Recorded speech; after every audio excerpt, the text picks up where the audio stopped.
ሰላም ጤና ይስጥልን እንደምን አላችሁ እንዴት አላችሁ በያላችሁበት የዓለም ዳርቻ ሁሉ ሰላም ፍቅር ደስታና በረከት ለእናንተ ለውድ ተመልካቾቻችን ከዚህ ከካናዳ ካልጋሪ እንመኝላችኋለን። ዛሬ የምንገኘው በካናዳ ሚሊተሪ ሙዚየም ነው የምንገኘው። በዚህ ውስጥ በርካታ የመሳሪያ አይነቶች እናያለን። በርካታ ካናዳ ነጻ እስክትወጣ ድረስ በርካታ መሳሪያዎችን ተገልግላለች።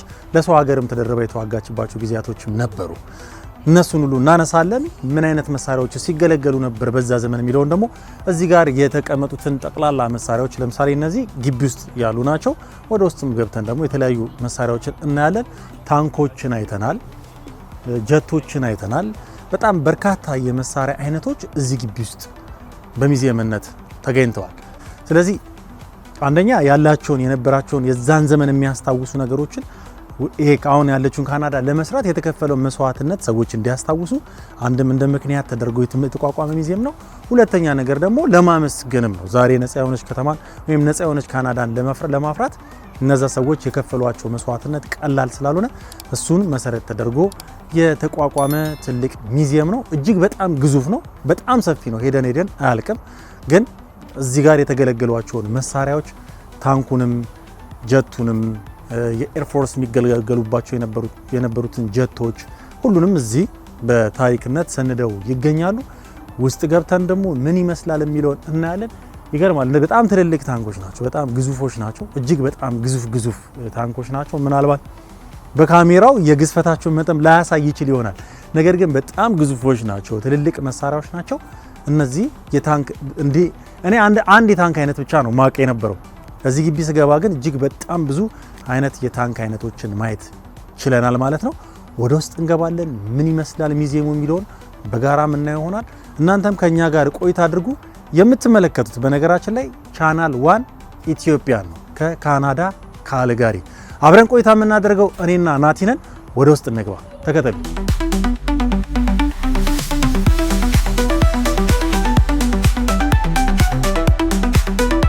እዚህ ጋር እንግዲህ የምታዩዋቸው 3 ሐውልቶች የተለያየ ዘመናትና የተለያየ ጉዳዮችን መሰረት አድርገው የቆሙ ሐውልቶች ናቸው።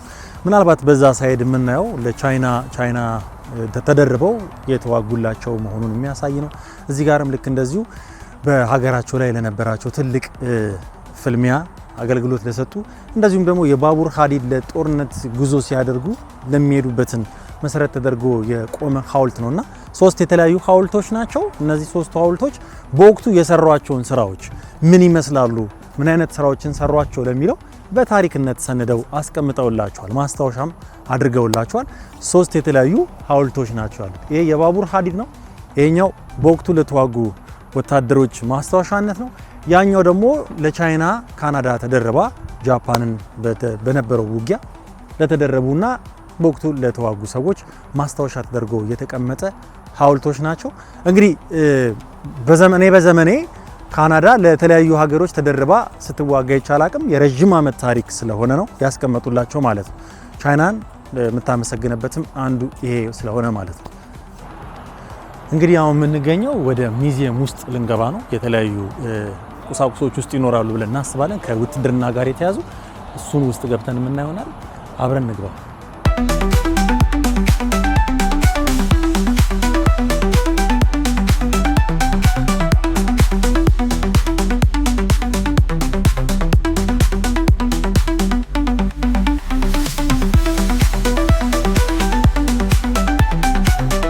This is your ticket to the museum. Okay. And have you guys been here before? No, it's the first time. No worries. Al here can give you a quick orientation. This is your guys. Museum. We're standing right here, and surrounding the atrium is the major Calgary and Alberta-based units. Okay. Armored Corps, infantry. Down the long hallway, we have 3 more galleries. In the Air Force Museum of Alberta, we have a new exhibit called The Great Escape. Very interesting. Down from our international hallway, we have also an exhibit in our Founders Gallery on harbingers of society and also cannonball photography. And then outside is the Cold War exhibit. It's looks like the 2 flight hangars out by the parking lot. Because it's detached from the main museum, the Cold War exhibit closes at 4, but we're open till 5 in here. Okay. Okay, enjoy your visit. እንግዲህ ከዚህ ከጀርባዬ የምታዩት ቤት እንዴት ሊወድም እንደሚችል መኖሪያ ቤቶች እንዴት ሊወድሙ እንደሚችሉ በጦርነት ምክንያት ከፍተኛ የሆነ ውድመት እንደሚከሰት የሚያሳይ ነው። ከሰው ህይወት ማለፍ በዘለለ ከሰው አካል ጉዳት በዘለለ ሰዎች የማይኖሩበትን ቤት እስከ ማጣት ድረስ የሚደርሱበት ነው። እንደዚህ አይነት አደጋዎች ይደርሳሉና ምን ያህል ቤቱን እንዴት በጦርነት እንዴት ቤቱ እንደወደመ በእርግጠኝነት ማየት እንችላለን። እንግዲህ ከዚህ ነገሮች ጦርነትን አጸያፊነትን ለመግለጽ በዚህ ደረጃ ነው የተጠቀሙትና እንግዲህ ረጅም ዓመት አስቆጥራለች ካናዳ ከጦርነት ራሷን ካገለለች ከጦርነት ከገጠማት ረጅም ዓመታቶችን አሳልፋለች። ያ የሆነበት ምክንያት እንደዚህ አይነት ነገሮች መኖራቸው ለጦርነት ራሳቸውን እንዳይዳርጉ መሆኑ የሚያሳይ ነውና እንደዚህ አይነት ነገሮች ባይኖሩ የትም ዓለም ላይ ጦርነት የሚባል ባይኖር እጅግ መልካም ነው ብለን እናስባለን። የቆየ አንደኛው ይሄኛው የጦርነት ጉዳት አንደኛው መንስኤና ውጤቱ የሚያሳይ ነው ማለት ነው። ተመልካቾቻችን እንግዲህ እዚህ ጋር የምታዩት አንድ ወታደር በጦርነት ምክንያት ጉዳት ደርሶበት ቀይ መስቀሎች እየረዱት የሚያሳይ ቆንጆ ተደርጎ የሚገልጽ ያንን ነገር የሚገልጽ አይነት የሁኔታ ነው እዚህ ጋር የምናየው። እንግዲህ በጣም የፈራረሰ ቤት ውስጥ ነው የሚገኙት። የሆነ ሰው ቤት ነው ምናልባት የሚታየኝ የጫማ ሰሪ ቤት ምናምን ነው የሚታየኝ። እዛ ቤት ውስጥ ሆኖ ነው አገልግሎት እየሰጡት ያሉት ቀይ መስቀሎች ማለት ነው። በዚህ በኩል የምናየው ደግሞ እንግዲህ በጦርነት ወቅት ብዙ ነገሮች ይወድማሉ። በጣም እጅግ በጣም ብዙ ነገሮች ከሰው ሕይወት ማለፍ አንስቶ የተለያዩ ነገሮች ይወድማሉና ያንን ለማመላከት ተብሎ የተገለጸ ነገር ነው። እዚህ ጋር አንድ ታንክ ነው የምናየው፣ ትልቅ ታንክ ነው።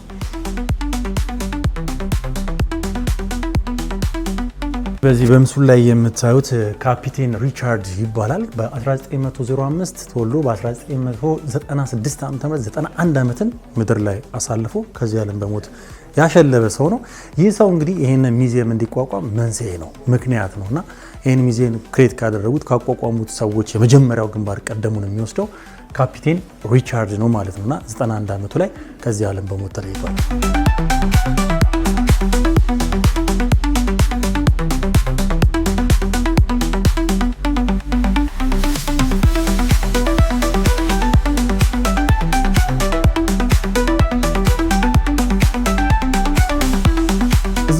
የምታዩት እንግዲህ ዘመናዊ መሳሪያዎች ባልነበሩበት ሰዓት ያው በሻቦላ አይነት ነበር ውጊያዎች የነበሩት። በዛ ዘመን የመጀመሪያ የካናዲያን ጦርነት ላይ የተሳተፉ ሰዎች ናቸው። ከኋላ የምታዩት ተጎድቶ እሱን ጭኖት እየሄደ ነው። ያው የመጀመሪያውን ፈረሱ የሚጋልበው ሰው ራሱ ደም እየፈሰሰው ነው።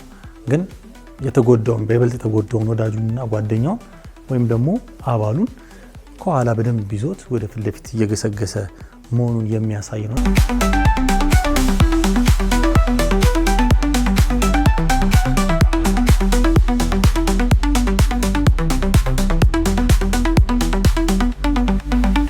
እንግዲህ እዚህ ጋር የምታዩት ታንክ ምናልባት ካናዳ ለመጀመሪያ ጊዜ ተገለገልባቸው የነበሩትን የታንክ አይነቶች ወደ ዘመናዊነት የቀየረችበት ጊዜ ነው። በ1943 እንደ አውሮፓውያን አቆጣጠር ይሄኛው ዲዛይን የተደረገው በአሜሪካውያን ሲሆን ተሰርቶ ግን አገልግሎት ላይ እንዲውል የተደረገው በካናዳውያን ይሆናል ማለት ነውና ወደ ዘመናዊ የጦር መሳሪያነት የተሸጋገረችበት ጊዜን ያመለክታል ማለት ነው ታንክ።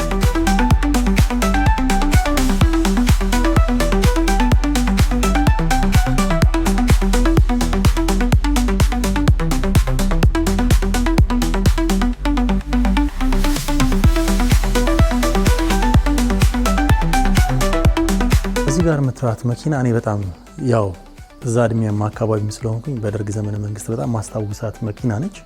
እቺ መኪናው ምን ደረጃ ላይ እንዳለች አላቅም፣ ግን እነዚህ መኪኖች ይሄኛው የነዚህ የነጭ የተቀባው መኪና ዩኤን የሚባሉት ወይም ደግሞ ሰላም አስከባሪ ተብለው የሚገለጹት ናቸውና እነሱ የሚገለገሉበት መኪና መሆኑን ለመግለጽ ነው። የነሱ የሰላም መገለጫ ነጭነት ስለሆነ ነጭ ቀለም ቀብተው የትኛው መኪና የሚገለገሉት ዩኤን ወይም ደግሞ ዩናይትድ ኔሽን የሚል ሰላም አስከባሪዎች ናቸው በብዛት ይህን መኪና የሚገለገሉት ማለት። የዚህ አይነት ነገሮች ይገለገላሉ። ነጭ እነዚህ ሰላም እንዲመጣ በዓለም ላይ ሰላም እንዲመጣ ከሚታትሩት መካከል ማለት ነው።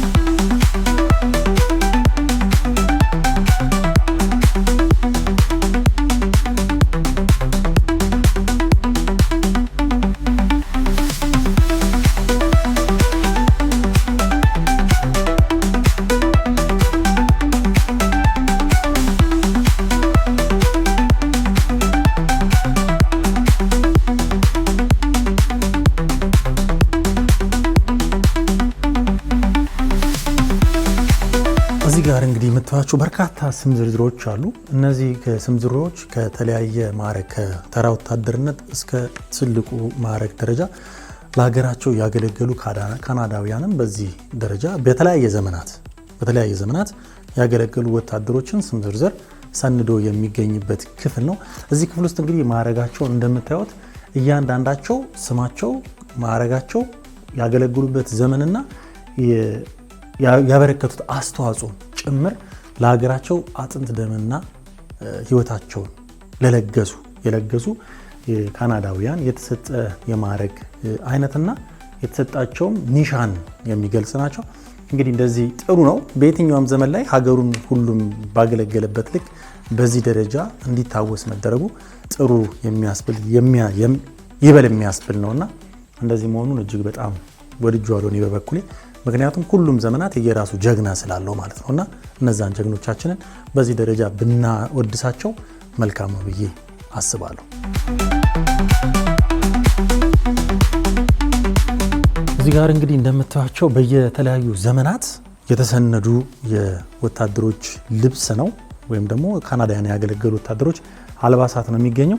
እዚህ ጋር ሰከንድ አንግል የሚባለው ወይም ደግሞ የመጀመሪያው ከ1899 እስከ 1901 ዓ.ም ካናዳውያን ይለብሱት የነበረው ልብስ ነው።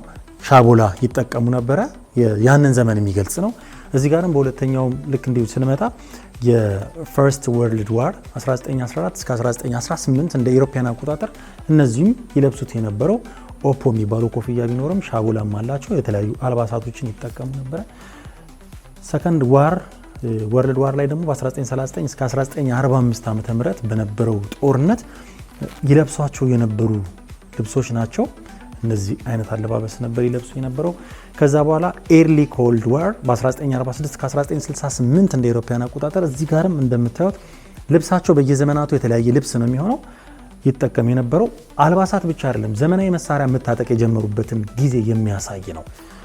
በመቀጠል ደግሞ እዚህ ጋር የምናየው ሌት ኮልድ ዋር በ1963 እስከ 1992 ድረስ እንደ ኢሮፒያን አቆጣጠር የነበረው አለባበሳቸው ይሄን ይመስላል። የባህር ኃይልም መጠቀም እንደጀመሩ የሚያሳይ ነው። ባህር ላይ ያሉ ወይም ደግሞ ታንክ ላይ ይጠቀሟቸው የነበሩ አለባበሶች ናቸው። እዚህ ጋር ስንመጣ ደግሞ ፓስት ኮልድ ዋር የሚባለው ወቅት ላይ ደርሰዋል። በዛ ወቅት ላይ ይጠቀሟቸው የነበሩ ነገሮች ናቸው። እዚህ ጋር በነገራችን ላይ የምታዩት ሲኒ እንግዲህ ዩናይትድ ኔሽን የሚባለው ነገር በዚህኛው ዘመን ላይ ነው ፖስት ኮልድ ዋር ላይ ኢንቮልቭ ማድረግ የጀመረው ማለት ነው እና እነሱ ይለብሷቸው የነበረው አለባበስ ነው። አሁን ያለው የካናዳውያን ወታደሮች ወይም ደግሞ ካናዳውያን የሚገለገሉበት ከ2001 እስከ 2014 ዓ.ም ግሎባል ዋር ኦን ቴረር የሚባለው ጊዜ ላይ እነዚህ አይነት አለባበሶችን መልበስ ጀምረዋል ማለት ነው እና እዚህ ጋር የምታዩቸው ትልልቅ ማዕረግ ያላቸው ወታደሮች ናቸው። እነዚህ ወታደሮች የሚለብሷቸው የአለባበስ ስርዓቶች ናቸው። እነዚህ ለወታደሮች ለትልልቅ ማዕረግ ላላቸው ወታደሮች ምግብ የሚያቀርቡ ሰርቭ የሚያደርጉ ሰዎች የሚለብሱት አለባበስ ይህን ይመስላል።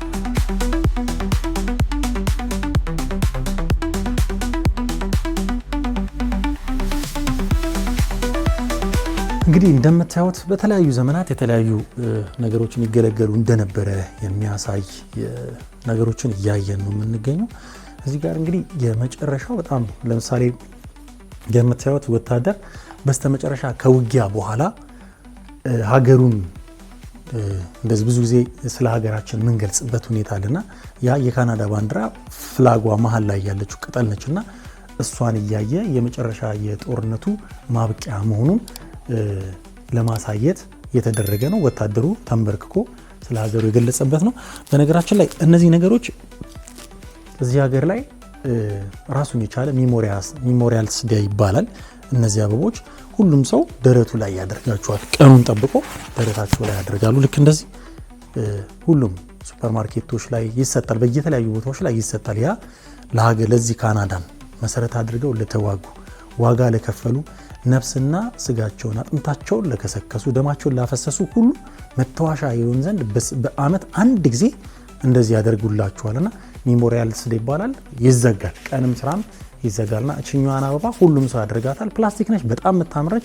እኔ ላይም አንዳንዴ የምንላለሁ ከዚህ ሀገር መኮረጅ ካሉብን አንደኛው ነገር ለአድዋ ድል መስዋዕትነት ለከፈሉና ኢትዮጵያ ነፃ ላወጡ ኢትዮጵያውያን ሁሉ እንደዚህ አይነት ማስታወሻ ልናደርግላቸው ይገባል። ያን ወቅት የሚገልጽ የዚህ አይነት አበባዎች ልናዘጋጅ ይገባል የሚል በቃ ምኞት አለኝና እንዲህ ብናደርግ ያው መንግስትም እቺን ነገር ቢያስብባት አሪፍ ነው ብዬ አስባለሁ። ለተሰጠን ኃላፊነት ለተደረገልን የነፍስ የስጋ የአጥንት የደም መፍሰስ ዋጋ ልናመሰግናችሁ ይገባል ተብሎ ሜሞሪያልስ ዴይ እዚህ ሀገር ላይ ይከበራል። ለእኛም ሀገር ለአድዋ ድል እንደዚህ አይነት ነገሮች ቢኖሩ አሪፍ ነው ማለት እወዳለሁ።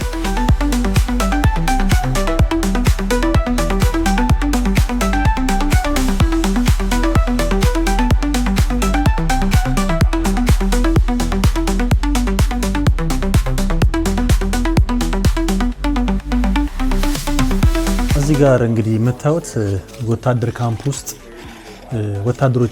ወታደሮች አኗኗር ምን ይመስላል የሚለውን ለማሳየት ነውና እዚህ ጋር እንግዲህ ተደራራቢ አልጋ ነው ብዙ ጊዜ የሚጠቀሙት።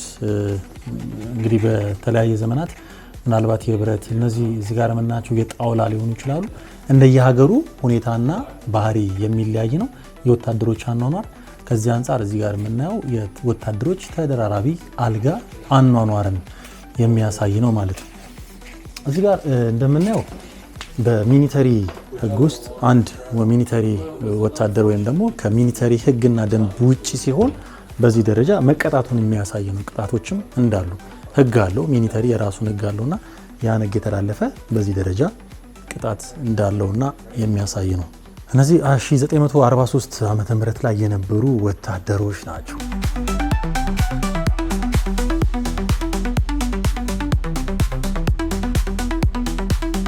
1922 እስከ 1943 በድሮ ዘመን የተገለገሉበት ታንክ ነው። ያ ቅድም ያሳየናችሁ ዘመናዊ ሆኖ የታንክ አገልግሎት ቅድም ከአሜሪካ ዲዛይን አድርጋ ለካናዳ የሰጠቻቸውና ካናዳ ያመረተችው ታንክ ወደ ዘመናዊነት የተቀየረ ነው።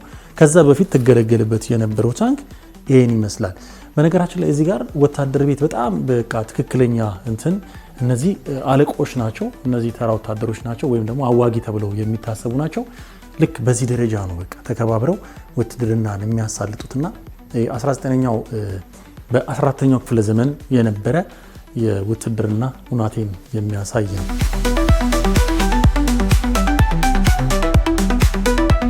እዚህ ውስጥ እንግዲህ ሬዲዮ የሚባል ነገር አለ። ሬዲዮ የሚባለው ነገር ምንድነው? በውትድርና ውስጥ በጣም ኢምፖርታንት ነገር ነው፣ መገናኛ የምንለው ነገር ማለት ነውና ይሄንን ራሱን የቻለ ትልቅ ሙያ ነው በነገራችን ላይ። ይሄ በቃ በውትድርና ውስጥ ሰክሰስፉል ለመሆን ወይም ውጤታማ ለመሆን በውጊያ ከሚገለገሉባቸው ዋነኛ ነገሮች መካከል አንደኛው ሬዲዮ ነው። ይህንን በደንብ የሚቃኝና የሚያስተካክል ሰው ያስፈልጋል። አለበለዛ ውትድርና ወይም ደግሞ ውጊያው ትርጉም አልባ ይሆናል። ውጊያን አንደግፍ፣ ጦርነትን አንደግፍ።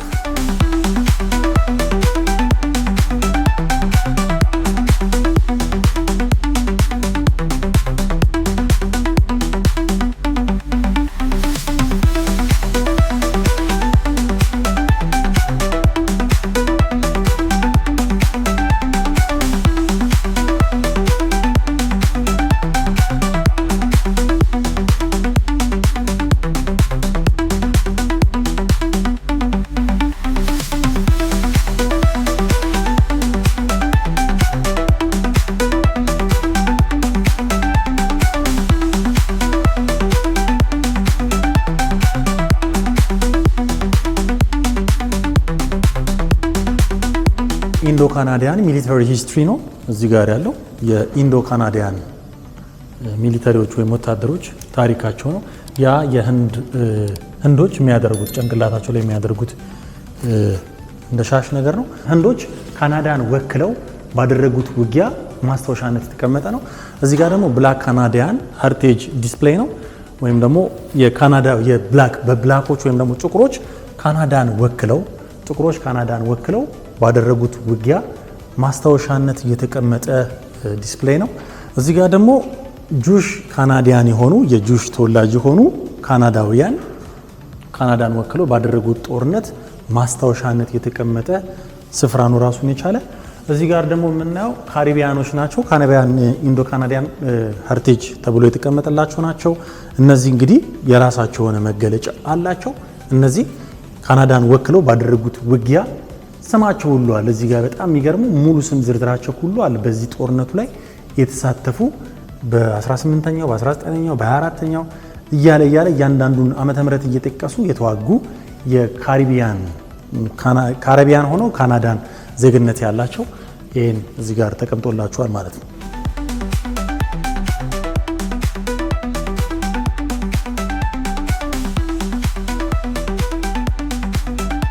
እዚህ ጋር ደግሞ ኤዥያን ካናዲያን ማለት የኤዥያ ሰው ሆነው ካናዳን ወክለው በጦርነት የተሳተፉ ወታደሮች ማስታወሻ ተብሎ የተቀመጠ ነው እዚህ ጋር እንደምታዩት ማለት ነው።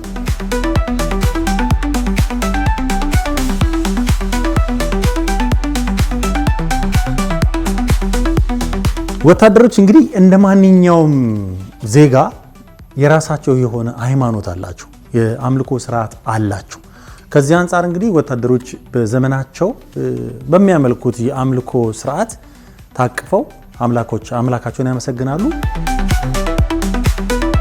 እዚህ ጋር ደግሞ ያው በጦርነት ውስጥ ብዙ ጊዜ ይሳተፋሉ፣ ፈረሶች እንዲሳተፉ ይደረግ ነበር በድሮ ዘመን ማለት ነው። አሁንም እንግዲህ እዚህ ከተማችን ላይ እዚህ ካልጋሪ ላይ ፖሊሶች ይገለገሉባቸዋል፣ በጣም በብዛት ይገለገሉባቸዋል። እነዚህ ልክ ሰመሩ ሲገባ እነዚህን ፈረሶች ይዘው ከተማውን በመጠበቅ ደረጃ ይጠቀሟቸዋልና የፈረስ አገልግሎት እጅግ በጣም ከፍተኛ ሚና አለው እዚህ ሀገር ላይ።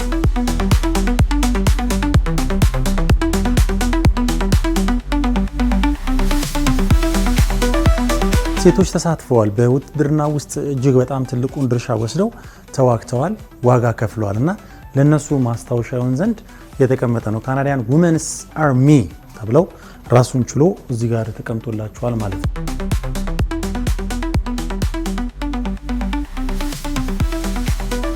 እዚህ ጋር እንግዲህ የተለያየ አገልግሎት የሚሰጡ የውትድርና ባለሙያዎች ናቸው የሚገኙት። እንግዲህ እዚህ ጋር አገልግሎት ሲሰጡ ነው። እዚህ ጋር የሬዲዮ አገልግሎት ይሰጣል። ሬዲዮ አገልግሎት የሚሰጡ ወታደሮች መኖራቸውን ያሳያል። እዚህ ጋር ደግሞ ቀይ መስቀል ለተጎዳ አካል ወይም ደግሞ ለተጎዳ ወታደር አገልግሎት እየሰጡ ያለበትን ሁኔታ ያሳያል። ቀይ መስቀል ትልቁን ሚና ነው የሚጫወተው። እዚህ ጋር እያየን ነው የምንገኘው ማለት ነው።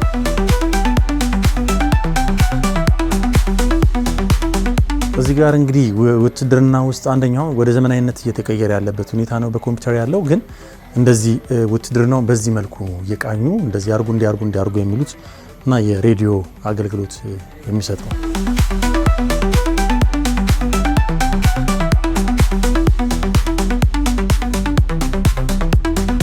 እዚህ ጋር የምናየው ደግሞ ምናልባት ብዙ ጊዜ ለመብራት ኃይል አገልግሎት ሲወጡ ምናምን ነው የምናየው ልክ እንደዚህ።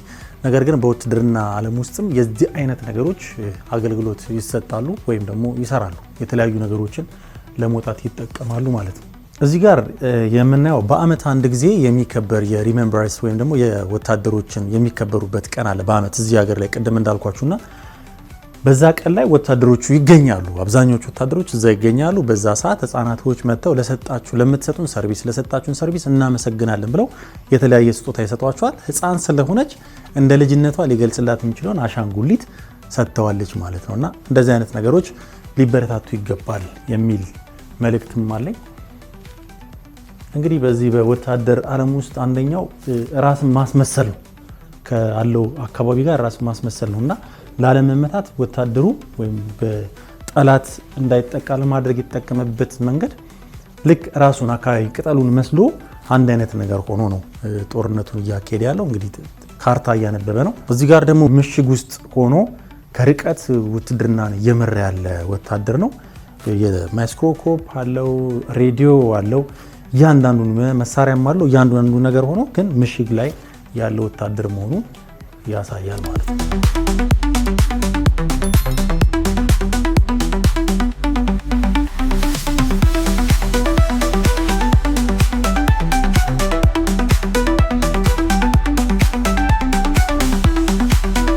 እንግዲህ ውትድርና አንድ ራሱን የቻለ ሳይንስ ነው። በጣም ትልቅ ሳይንስ ነው እና በዚህ በሳይንስ ሂደት ውስጥ የሰው ህይወት የሚገበርበት አጥንት የሚከሰከስበት ደም የሚፈስበትም ጉዳይ ነውና እዚህ ጋር አብዛኞቹን እዚህ ሙዚየም ውስጥ የምናያቸው የጦርነት አስከፊ ገጽታን ነው የሚያሳዩትና እዚህ ጋር እንደምታዩት በጣም አፉን ከፍቷል።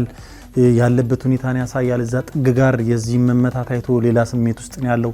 እዛ ጋር ሌላኛው ባልደረባቸው ደግሞ ተመቶ ወድቋል። እንዲህ ነገሮች ስላሉት በጣም አስከፊ ገጽታውን የሚገልጽ ነውና ውትድርና ካለው ነገር በዘለለ ሀገርን ከመጠበቅ በዘለለ በውትድርና ውስጥ በሚደረግ ጦርነት ብዙ መስዋዕትነት እንደሚከፈል ያሳያል ማለት ነው።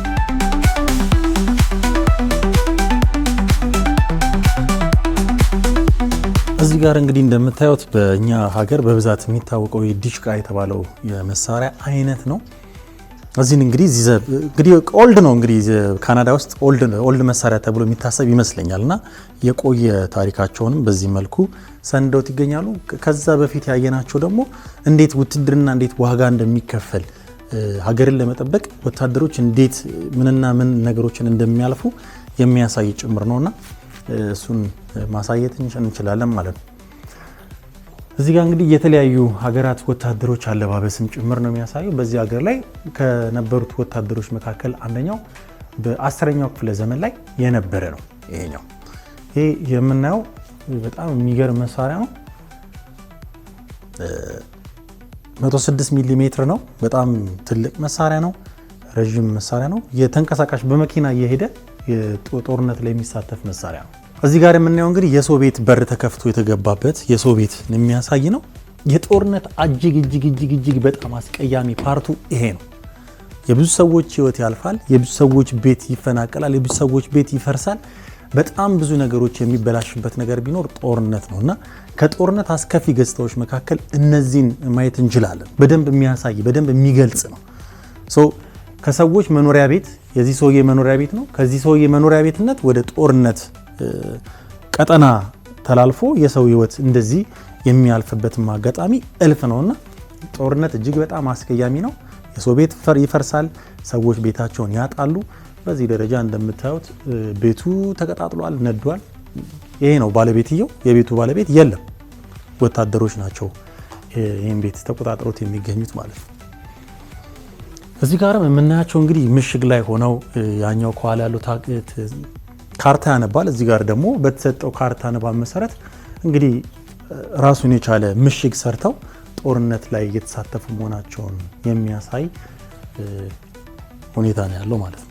በዚህ ሀገር በልጅነታቸው ከውትድርና ጋር በጣም ፍቅር ላይ ያላቸው ልጆች አክሴፕት ያደርጋሉ፣ ያሰለጥኗቸዋል፣ ያስተምሯቸዋል።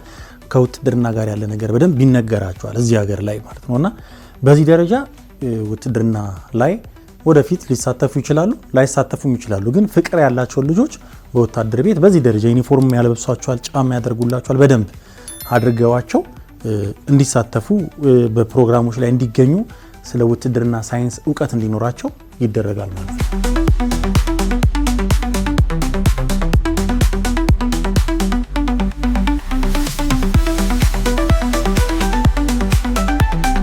እንግዲህ ወታደር አይደለንም፣ ግን ያው በውትድርና ዓለም ውስጥ እንግዲህ ከሚደረጉ ልብሶች መካከል ይሄ አንደኛው ነው።